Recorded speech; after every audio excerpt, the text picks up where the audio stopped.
राधे राधे। स्वागत है आप सभी का आपके अपने YouTube channel bright future Hindi classes में। आशा है कि आप सब स्वस्थ होंगे। मैं आज फिर से आपके लिए हिंदी साहित्य के 25 महत्वपूर्ण प्रश्नों की सीरीज़ लाई हूँ, जो कि हमारी 18वीं नंबर की ये सीरीज़ है। इससे पहले की जो 17 सीरीज़ मैंने चलाई हुई हैं, वो जिन भी स्टूडेंट्स ने नहीं देखी है, मेरे डिस्क्रिप्शन बॉक्स में जाकर देख सकते हैं। मैंने वहाँ पर उनका लिंक शेयर किया हुआ है। और जो भी नए हैं वो मेरे चैनल को सब्सक्राइब करिए, ताकि आपको मेरी आने वाली हर एक वीडियो आसानी से मिल सके। हम कुछ क्वेश्चंस के बीच बीच में उनकी व्याख्या भी देखते हुए चलेंगे, ताकि आपको हर एक व्याख्या में उससे संबंधित कुछ 2 से 3 प्रश्नों के नए उत्तर प्राप्त हो सकें। और आप उन प्रश्नों के उत्तरों को आप लिखते भी रहिएगा, ताकि आपको आपकी परीक्षा के समय में ये एक क्विक रिवीजन का काम करें। तो चलिए शुरू करते हैं आज की वीडियो का 426वां प्रश्न हमारा। और आप लाइक करिए, शेयर करिए और कमेंट में ज़रूर बताइएगा कि आपके 25 में से कितने प्रश्नों के उत्तर सही हुए हैं। तो हमारा प्रश्न है, इन लेखकों में कौन फोर्ट विलियम कॉलेज के अध्यापक थे? तो हमें ये बताना है कि इनमें से वो कौन लेखक थे जिन्होंने फोर्ट विलियम कॉलेज में अध्यापक के रूप में काम किया था। तो इसका ऑप्शन देखिए, इंशा अल्लाह खां, सदल मिश्र, राजा राममोहन राय। चौथा ऑप्शन है पंडित जुगल किशोर। तो इसका सही आंसर है ऑप्शन नंबर बी, सदल मिश्र जी ने फोर्ट विलियम कॉलेज में एक अध्यापक के रूप में भी काम किया था। फोर्ट विलियम कॉलेज की स्थापना आप सबको पता है कि 1800 ईस्वी में की गई थी, और तत्कालीन गवर्नर जनरल लॉर्ड वेलेजली ने इसकी स्थापना की थी। ये प्रश्न भी बनता है कि फोर्ट विलियम कॉलेज की स्थापना के समय गवर्नर जनरल कौन थे? तो ये थे लॉर्ड वेलेजली। लल्लू लाल और सदल मिश्र इस कॉलेज के अध्यापक थे, प्राध्यापक रहे थे दोनों। प्रेम सागर ग्रंथ की रचना लल्लू लाल ने की, और नासिकेतु उपाख्यान की रचना सदल मिश्र ने की थी। अगला प्रश्न देखिए, निम्नलिखित में से 19वीं सदी में खड़ी बोली हिंदी के विकास में हिंदी के अस्तित्व की लड़ाई लड़ने वाले रचनाकार कौन हैं? तो किसने हिंदी के अस्तित्व की लड़ाई लड़ी थी? इसके ऑप्शन हैं मुकुटधर पांडे, चंद्रबली पांडे, राजा शिव प्रसाद सितारे हिंद। चौथा ऑप्शन है नरेंद्र शर्मा। तो इसका सही आंसर है ऑप्शन नंबर सी, राजा शिव प्रसाद सितारे हिंद जी ने खड़ी बोली हिंदी के विकास में हिंदी के अस्तित्व की लड़ाई लड़ी थी। अगला प्रश्न है, अभिज्ञान शाकुंतलम का हिंदी में प्रसिद्ध अनुवाद किसने किया? इसके ऑप्शन है धर्मवीर भारती, प्रभाकर माचवे, सियाराम शरण गुप्त। चौथा ऑप्शन है राजा लक्ष्मण सिंह। तो इसका सही आंसर है ऑप्शन नंबर डी, राजा लक्ष्मण सिंह ने अभिज्ञान शाकुंतलम का हिंदी में अनुवाद किया था। ये अक्सर एग्जाम में पूछा गया प्रश्न है। अगला प्रश्न देखिए, इसका थोड़ा हम और इसमें देखते हैं। अभिज्ञान शाकुंतलम का हिंदी में प्रसिद्ध अनुवाद राजा लक्ष्मण सिंह ने किया। राजा लक्ष्मण सिंह ने रघुवंश और मेघदूत का भी हिंदी में अनुवाद किया था। तो इन्होंने अभिज्ञान शाकुंतलम, रघुवंश और मेघदूत, इन तीनों का हिंदी में अनुवाद राजा लक्ष्मण सिंह ने किया है। अगला प्रश्न है, फोर्ट विलियम कॉलेज की स्थापना कब हुई? तो ये इसका उत्तर ऊपर के प्रश्न में आ चुका है कि 1800 ईस्वी में फोर्ट विलियम कॉलेज की स्थापना हुई है। ऑप्शन नंबर ए इसका बिल्कुल सही है। फोर्ट विलियम कॉलेज की स्थापना 1800 ईस्वी में हुई। यह कलकत्ता में स्थित प्राच्य विधाओं एवं भाषाओं के अध्ययन का केंद्र है। इसकी स्थापना लॉर्ड वेलेजली ने की थी। इस संस्था द्वारा संस्कृत, अरबी, फारसी, बंगला, हिंदी, उर्दू आदि की पुस्तकों का अनुवाद हुआ। खड़ी बोली के गद्य का प्रारंभिक रूप उपस्थित करने वाले 4 प्रमुख गद्य लेखकों का विशिष्ट स्थान है इसमें से जो 2 गद्य लेखक हैं वो लल्लू लाल और सदल मिश्र ने फोर्ट विलियम कॉलेज में रहकर ही कार्य किया था। ये वहाँ पर अध्यापक थे। तो ये चीज़ दोबारा से रिपीट हुई है, इसकी व्याख्या। अगला प्रश्न देखिए, भूगोल हस्तामलक ये किसकी रचना है? इसके ऑप्शन है लल्लू लाल, मुंशी सदा सुखलाल, सदल मिश्र। चौथा ऑप्शन है शिव प्रसाद सितारे हिंद। तो भूगोल हस्तामलक ये रचना है ऑप्शन नंबर डी, शिव प्रसाद सितारे हिंद जी की। अगला प्रश्न है, गंग कवि का जन्म स्थान है। एग्जाम में पूछा गया क्वेश्चन है ये। इसके ऑप्शन है आगरा, प्रयाग, इटावा या गंगापुर नगर। तो इसका जो सही आंसर है वो है ऑप्शन नंबर सी, इटावा में इनका जन्म हुआ था। गंग कवि का जो स्थान है वो जन्म स्थान इटावा है। ये अकबर के दरबारी कवि एवं रहीम के, किसके मित्र थे ये? रहीम के मित्र थे। और भारतीय साहित्य के अनुपम व्यक्तित्व के धनी गंग की प्रमुख रचना चंद छंद वर्णन की महिमा है। अगला प्रश्न देखिए, हमें बताना है कि अंधा युग के संबंध में कौन से विचार सही हैं।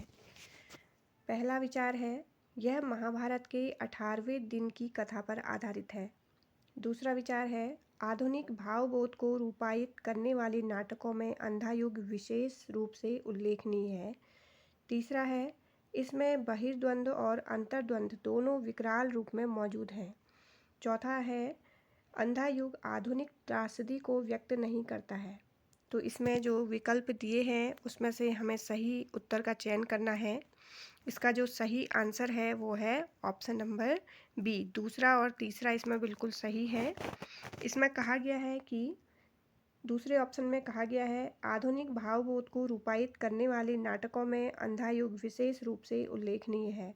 और तीसरा ऑप्शन बोलता है कि बहिर्द्वंद्व और अंतर्द्वंद्व दोनों विकराल रूप में इसमें मौजूद हैं। तो ये दोनों ही कथन अंधा युग के संबंध में बिल्कुल सही हैं। लेकिन जो इसमें कहा गया है कि ये जो अंधा युग का जो ये नाटक है ये महाभारत के 18वें दिन का है, लेकिन यह इसमें गलत कहा गया है। अंधा युग धर्मवीर द्वारा रचित हिंदी काव्य नाटक है। इस गीति नाट्य का प्रकाशन सन 1955 में हुआ था। इसका कथानक महाभारत युद्ध के अंतिम दिन पर आधारित है, न कि 18वें दिन में। इसमें युद्ध और उसके बाद की समस्याओं और मानवीय महत्वाकांक्षा को प्रस्तुत किया गया है। और इसके जो प्रमुख पात्र हैं हम उन्हें भी देख लेते हैं यहाँ पर। अश्वत्थामा, गांधारी, धृतराष्ट्र, संजय, वृद्ध इसमें याचक है, व्यास, विदुर, युधिष्ठिर, कृपाचार्य, युयुत्सु, गूंगा भिखारी, बलराम और कृष्ण ये सब इसके प्रमुख पात्र हैं। अगला प्रश्न है, आधुनिक हिंदी गद्य के जनक माने जाते हैं। इसके ऑप्शन हैं भारतेंदु हरिश्चंद्र, रामचंद्र शुक्ल, महावीर प्रसाद द्विवेदी, प्रताप नारायण मिश्र। तो आधुनिक हिंदी गद्य के जनक हैं भारतेंदु हरिश्चंद्र जी, ऑप्शन नंबर ए। आधुनिक हिंदी गद्य के जनक भारतेंदु हरिश्चंद्र माने जाते हैं। भारतेंदु युग में ही गद्य की लगभग समस्त विधाओं जैसे उपन्यास, नाटक, निबंध, यात्रा साहित्य आदि का विकास हुआ था। इस युग प्रवृत्ति को देखते हुए आचार्य शुक्ल ने इस युग का नामकरण गद्यकाल यह रख दिया था। अगला प्रश्न है, नासिकेतोपाख्यान के लेखक हैं। इसके ऑप्शन हैं लल्लूलाल, सदासुखलाल, इंशाअल्लाह खां, सदल मिश्र। तो ये अभी क्वेश्चन रिपीट हुआ है ऊपर के प्रश्न से। तो इसका जो सही आंसर है ऑप्शन नंबर डी, सदल मिश्र है ये।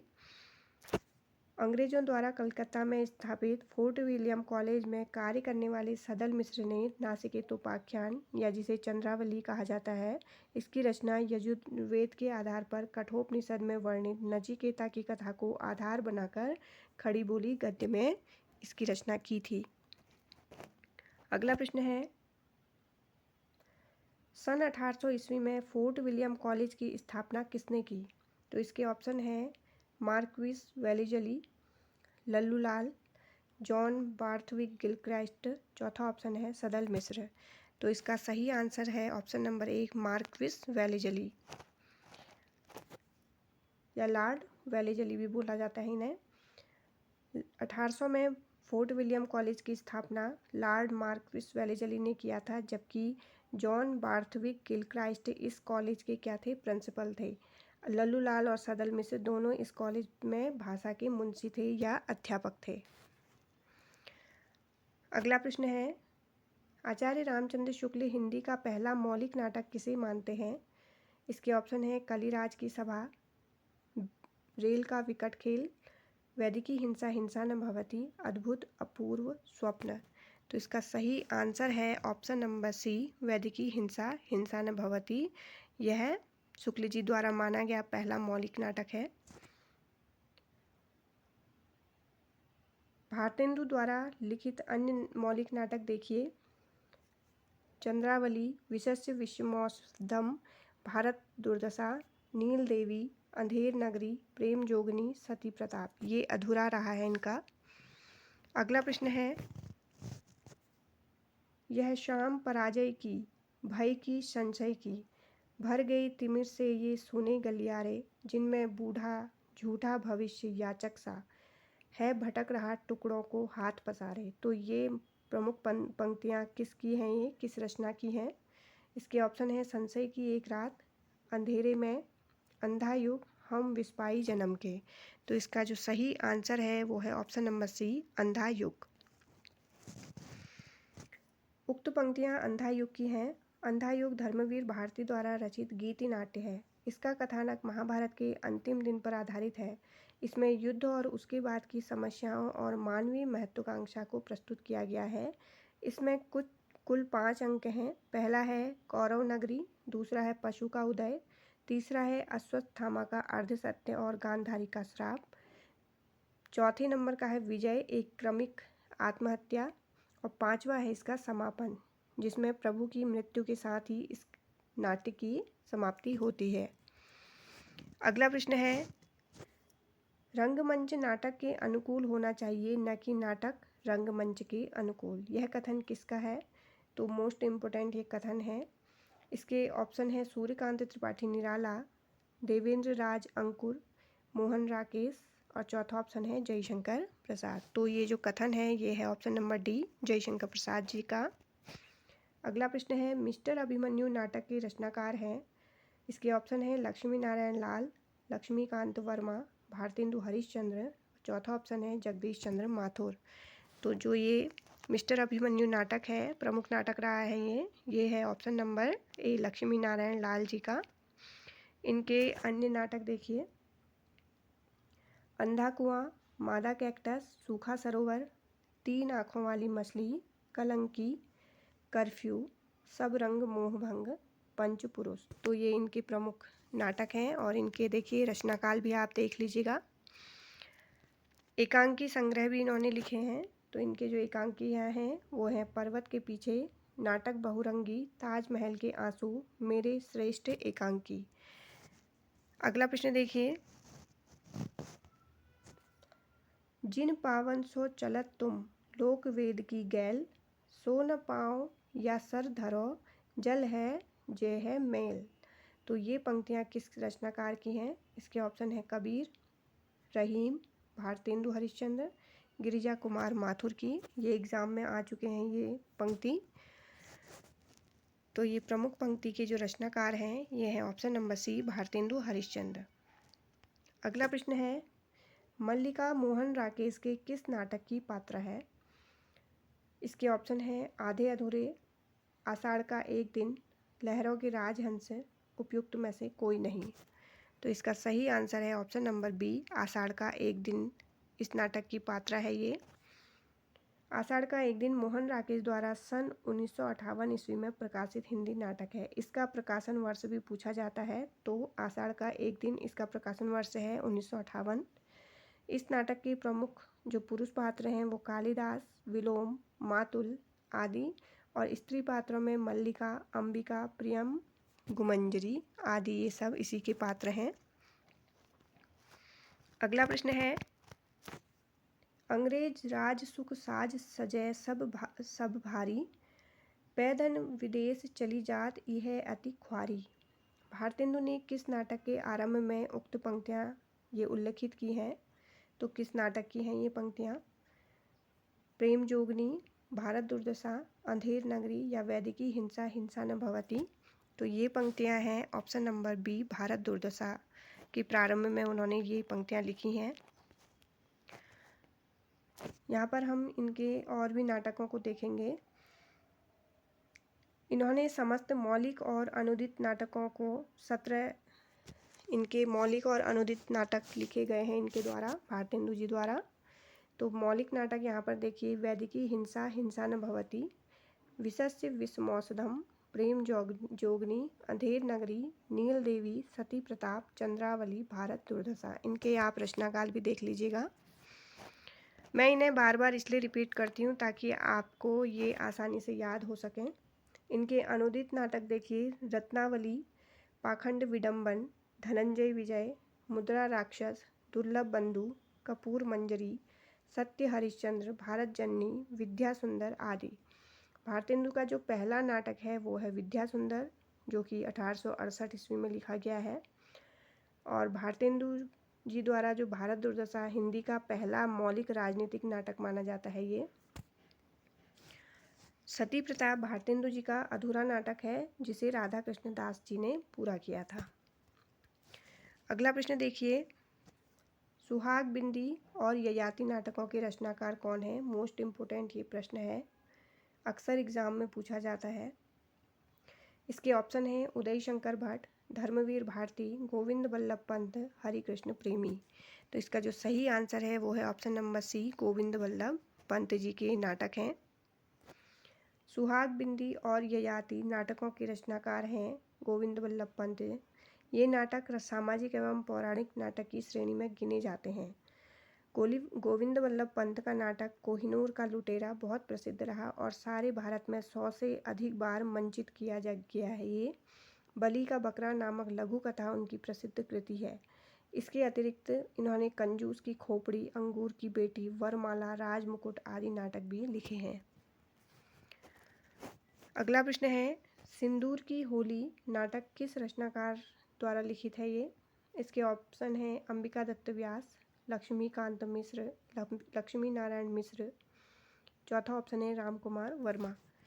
तो सिंदूर की होली ये नाटक लिखा गया है option number C, Lakshmi Narayan Mishra ji द्वारा। इस नाटक के पात्र देखिए, मुरारी लाल, चंद्रकांता, मनोरमा, भगवंत सिंह, रजनीकांत। इनके अन्य जो नाटक हैं वो हैं अशोक, सन्यासी, राक्षस का मंदिर, मुक्ति का रहस्य, गरुड़ ध्वज, नारद की वीणा, वितस्ता की लहरें और गुड़िया का घर। अगला प्रश्न है, मयंक मंजरी किसके द्वारा लिखित नाटक है ये? इसके ऑप्शन हैं गोपाल राम गहमरी, दुर्गा प्रसाद मिश्र, किशोरी लाल गोस्वामी, बालकृष्ण भट्ट। तो इसका जो सही आंसर है वो है ऑप्शन नंबर सी, किशोरी लाल गोस्वामी जी द्वारा लिखा गया ये नाटक है मयंक मंजरी। अगला प्रश्न है, बूढ़े मुँह मुहासे प्रहसन के लेखक हैं? इसके ऑप्शन है राधाचरण गोस्वामी, राधा कृष्ण दास, खड्ग बहादुर मल्ल, प्रताप नारायण मिश्र। तो सही आंसर है इसका ऑप्शन नंबर ए, राधाचरण गोस्वामी।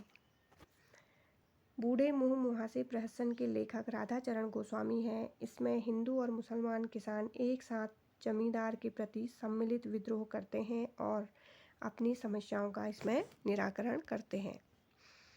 अगला प्रश्न है, भारतेंदु युग के नाटककार हैं? ऑप्शन इसके श्रीनिवास दास, प्रसाद जयशंकर प्रसाद, हरिकृष्ण प्रेमी, वृंदावन लाल वर्मा जी। तो भारतेंदु युग के जो नाटककार हैं वो हैं ऑप्शन नंबर ए, लाला श्रीनिवास दास। भारतेंदु युग के नाटककारों में लाला श्रीनिवास दास, राधा कृष्ण दास, राधाचरण गोस्वामी, भारतेंदु हरिश्चंद्र, किशोरी लाल गोस्वामी, बालकृष्ण भट्ट, अंबिका दत्त व्यास। और इनके अलावा हरिकृष्ण प्रेमी और जयशंकर प्रसाद ये प्रसाद युग के नाटककार हैं एवं वृंदावन लाल वर्मा द्विवेदी युग के नाटककार रहे हैं। तो आप इन्हें भी नोट कर लीजिएगा। अगला प्रश्न है,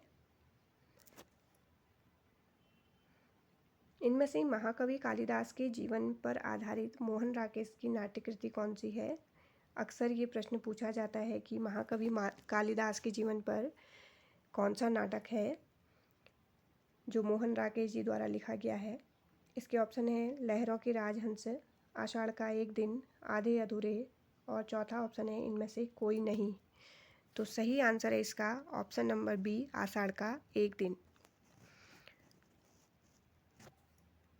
इसके जो पुरुष पात्र हैं देखिए आषाढ़ का एक दिन के, कालिदास, विलोम, मातुल, दंतुल। और स्त्री पात्रों में अंबिका, मल्लिका, प्रियंगुमंजरी, रंगिणी, संगिणी। लहरों के राजहंस में नंद और सुंदरी की कथा का वर्णन है। महात्मा बुद्ध की परिप्रेक्ष्य में ये लिखा गया नाटक है ये। अगला जो इसमें नाटक दिया है आधे अधूरे, ये मध्यवर्गीय जीवन की विडंबना को प्रस्तुत करने वाला एक बहुत ही सशक्त नाटक है। इसके प्रमुख पात्र महेंद्रनाथ, जुनेजा, सिंघानिया, अशोक, जगमोहन, सावित्री, विन्नी और किन्नी है। तो ये कभी कभी एग्ज़ाम में पात्र से संबंधित भी क्वेश्चन आते हैं। अगला प्रश्न है दुर्गा एकांकी नाटक के रचनाकार कौन है? इसके ऑप्शन है जगदीश चंद्र माथुर, उपेंद्रनाथ अस्क, उदय शंकर भट्ट, सेठ गोविंद दास। तो इसका जो सही आंसर है वो है ऑप्शन नंबर सी, उदय शंकर भट्ट। दुर्गा एकांकी नाटक के रचनाकार उदय शंकर भट्ट हैं। उदय शंकर भट्ट के अन्य एकांकी देखिए, एक ही कब्र में, 10,000, नेता, 1935, वर निर्वाचन, स्त्री का हृदय, बड़े आदमी की मृत्यु, नए मेहमान, पर्दे के पीछे, मुंशी अनोखे लाल, विष की पुड़िया, धूम सिखा। ये सब उदय शंकर भट्ट जी के एकांकी हैं। अगला प्रश्न है किंतु उस दिन यह सिद्ध हुआ जब कोई भी मनुष्य अनासक्त होकर चुनौती देता है इतिहास को, उस दिन नक्षत्रों की दिशा बदल जाती है। तो ये जो प्रमुख पंक्तियां हैं, इसकी सृजिता और कृति का नाम हमें बताना है। पहला ऑप्शन है अंधा युग, जिसे धर्मवीर भारती ने लिखा है। दूसरा है एक कंठ विस्पाई, दुष्यंत कुमार जी द्वारा रचित। तीसरा है एक आत्म वक्तव्य, मुक्तिबोध का है। चौथा है आत्महत्या के विरुद्ध, रघुवीर सहाय। तो ये किस रचनाकार का है और किस कृति से ये ली गई हैं ये पंक्तियाँ? तो इसका सही आंसर है ऑप्शन नंबर ए, अंधा युग की ये पंक्तियाँ हैं जो कि धर्मवीर भारती जी द्वारा लिखी गई हैं। उपयुक्त पंक्तियों की सृजिता धर्मवीर भारती और कृति का नाम अंधा युग है। इस गीति नाटिका का जो प्रकाशन है 1955 ईस्वी में हुआ था। तो अंधा युग का प्रकाशन वर्ष भी पूछा जाता है जो कि 1955 है। अंधा युग का कथानक महाभारत युद्ध के अंतिम दिन पर आधारित है। इसमें युद्ध और उसके बाद की समस्याओं और मानवीय महत्वाकांक्षा को प्रस्तुत किया गया है। तो स्टूडेंट्स, ये आज की हमारे सीरीज का 25 प्रश्न हो चुके हैं। मैं इससे आगे के जो महत्वपूर्ण 25 प्रश्न हैं आपके लिए जल्द ही लेकर आऊँगी। तब तक के लिए जय हिंद, जय भारत, धन्यवाद।